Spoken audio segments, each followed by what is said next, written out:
you know that these are the most common conditions. Uh, Sometimes a history will give you a very clear indication of what the cause of that dry cough is. But many a times you have to use certain investigative tools to help you arrive at a proper and correct diagnosis. So, what should be the investigating tools that you should consider for your patients who present with a dry cough? Now, before we go to that, I think it's absolutely critical to realize that good clinical history is a very, very important thing that can give you the cause of the underlying dry cough in many cases.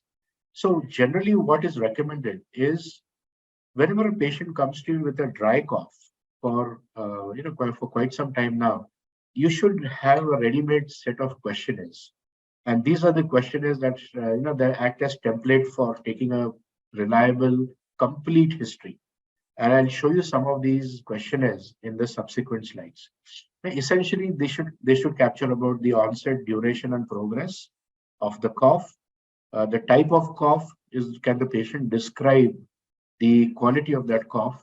What are the factors that aggravate it? What are the factors that relieve the dry cough? Concomitant illnesses such as fever, weight loss, malaise, chest pain are also very important clues. So if you have a patient with low-grade fever, evening rise, weight loss, cough that is often dry, and once the patient said, "I think there was some blood-tinged streak that came from my chest," then obviously you should think of pulmonary tuberculosis as an underlying cause. A past history of asthma, atopy, allergic rhinitis, or eczema can help you in arriving at a diagnosis of allergic rhinitis cough, post-nasal drip, or even asthma. And same thing holds for family history as well. So past history and family history of atopy are very important clues in arriving at a diagnosis. Then check whether the patient is exposed to any environmental insults. Could be dust exposure, could be smoke, could be fungal spores, could be animal dander, could be so and so. So ask for this occupational related exposures that could be the cause of the underlying cough. Then sometimes, what sort of treatment did the patient take for the cough? That can also offer you a clue. For example, I've seen a lot of these patients who say, "Doctor, I've been having this cough for a long time, and one of the doctors actually prescribed me oral corticosteroids. And after taking that, my cough completely disappeared like magic. But now I'm worried. I mean, how long should I take the oral corticosteroids?" So, if you get a history like this, a cough, a dry cough that responds like magic to corticosteroids could be indicative of underlying asthma. So, take a detailed history like this that will give you some of these important clues for the cause of the cough. Now, there is a Leicester cough questionnaire which is widely available. You can either download it from the net, or you can ask maybe the JB Pharma representatives to help you get this Leicester cough questionnaire. It's a very simple questionnaire that will tell you what is the seriousness of the cough, what is the frequency of the cough, and perhaps it can also help you in arriving at a diagnosis. Many a times we want to understand how bad the cough is. So we use something called as a VAS, or a visual analog scale. And in the visual analog scale, you can see that there's a range from no cough to a very, very bad cough. And if this distance is, say, 100 millimeters or 10 centimeters, then you should ask the patient, "Okay, on this line, where would you rate your severity of cough?" And if the patient says this, then you know that this is about 2 centimeters. So this is out of 10, it is 2 centimeters, and that's the severity of the cough. Some patients may say, "Doctor, it's about 9 or 10 also." So it just gives you a feel of how bad the cough is that is affecting the quality of life. Now, there are two questionnaires that I think you must download or you must get. One is the gastroesophageal reflux disease question, the GERD. In some countries, it is called as GORD because the esophageal is spelled with an O, OESOPHAGEAL, whereas in some countries they spell it with E. Nonetheless, so gastroesophageal reflux disease questionnaire was a questionnaire that was introduced by Professor Alan Morris from the Hull University, which is based in the UK. And through years of research, he was able to identify a set of 6 questions that will help you arrive at a diagnosis of GERD. Now, these 6 questions have a score from 1, 2, 3, 4. There are 4 scores for this. And then you ask the patient to circle for every question, to circle what was the correct answer over here. And then you add up all this together. So the range that you get in a GERD questionnaire is from 0 to 18. The patient may say all zeros, these zeros, these zeros, these zeros, these zeros, and these zeros also. Or the patient could give a highest score of 18. So 3, 3, 3, 3, 3, 3, all potentially you can get a score between 0 to 18. Now, if you have a score that is more than or equal to 8, then it is very likely to be underlying GERD. So a very simple set of 6 questions will help you in arriving at a diagnosis of GERD. The GERD is a disease where the lower esophageal sphincter does not close properly. So the acid content of the stomach, it regurgitates upwards. And this regurgitation, so some of the acid can go right up to the throat, the pharynx, and then trickle down into the respiratory tract. So that liquid secretion, that liquid acidic secretion, sometimes it could also be pepsin, which is a very important hormone that neutralizes proteins. So that when it enters into the respiratory tract, it is going to cause irritation and a dry cough. So this is gastroesophageal reflux. Now there is another condition called as airway reflux disease. And this is one of the new names for this is laryngopharyngeal reflux. Now what this tells you is that there is nothing wrong with the lower esophageal sphincter. It's the upper esophageal sphincter that is responsible. And in the airway reflux disease questionnaire, unlike in GERD, where the liquid, the acidic secretions actually go upwards and enter into the respiratory tract, causing the symptoms, in the airway reflux disease questionnaire, it may not be any liquid. It could just be gaseous substances. So some of the acidic gaseous substances may go up through the esophagus and enter into the upper respiratory tract over here, causing airway reflux disease. Now, this is a little different from gastroesophageal reflux disease. So how do you diagnose that? Again, Professor Alan Morris from the Hull University, it's called as a Hull Airway Reflux Disease Questionnaire. It is a set of 14 questions, as you can see here, the 14 questions, and there are different scores from 0 to 5 for each of those questions. So the range is 0 to 70. The highest score that you can get is 70 and the lowest score you can get is 0.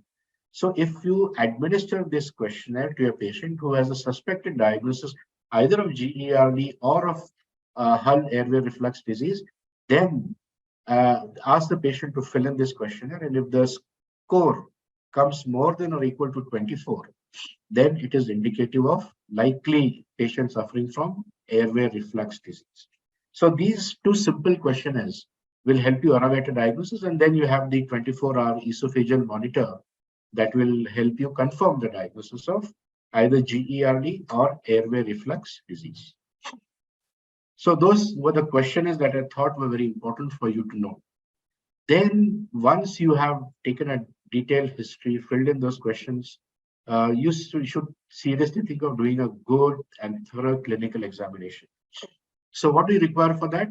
You require a tongue depressor over here, a stethoscope, light, an ENT light, then to look at the vocal cords and the pharynx, which is direct laryngoscopy, indirect laryngoscopy over here, and then a torch that is all necessary. So necessary to do a good general examination, an ENT examination, respiratory system examination, and examination of the other organs that will give you clues as to what is the cause of that dry cough. Now, Here is a very nice slide that tells you from 1 to 8 what could be the potential investigations that can be undertaken for a patient who has presented with a dry cough. What are the tools that you can use? So the first and foremost is a chest radiograph. So if a patient has a dry cough for quite some time, do not waste time in asking the patient to get a good quality chest X-ray, because sometimes that will give you the answer. And I've seen a lot of, I have made a lot of mistakes when I did not know the cause of a dry cough. Despite taking a proper history, I do a chest X-ray and I see a nice cavitatory pneumonia in the upper lobe, which we all know is very likely to be because of tuberculosis. So chest X-ray gives you very, very vital information about what could be the causes of the dry cough. The second tool is spirometry. Spirometry is a very, very important diagnostic tool that everybody must have in their clinic, especially if you're seeing patients with dry cough, patients with asthma, patients with COPD, because a spirometry tool will help you confirm that diagnosis. If not spirometry, then the next tool that you should have is a peak flow meter. A peak flow meter is also a very useful tool that could give you the potential underlying diagnosis. For example, asthma can be picked up using a peak flow meter.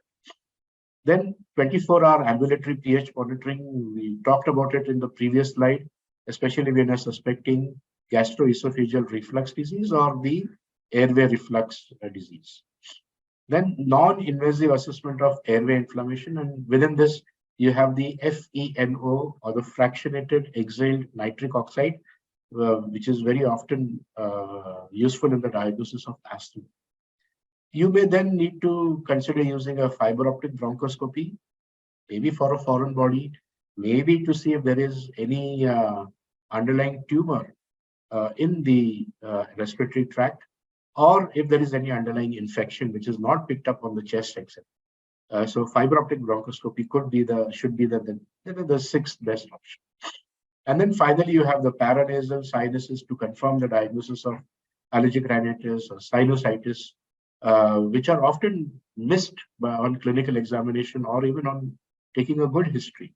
So getting an X-ray of the paranasal sinuses will be a very useful tool.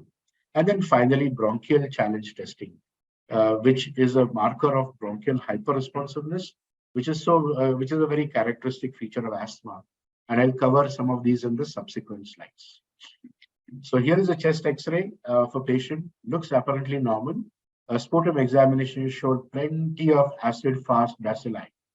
So we know that this is tuberculosis, and then the cause of the dry cough is now made, and therefore the treatment can be started appropriately. So hemogram, sputum examination, electrocardiogram. How should an electrocardiogram help in making a diagnosis of dry cough? If the patient is having left ventricular failure, congestive heart failure, those changes can be seen on the electrocardiogram and can give you a diagnosis. Or the classical pulmonary embolism that many patients have who also present with a dry cough.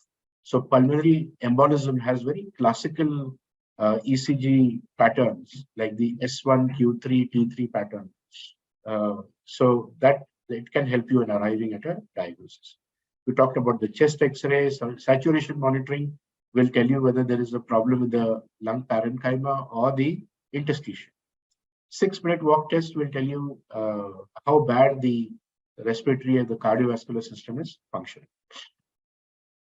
Then a peak flow meter, as I said, is a very, very simple tool that helps us in making a diagnosis.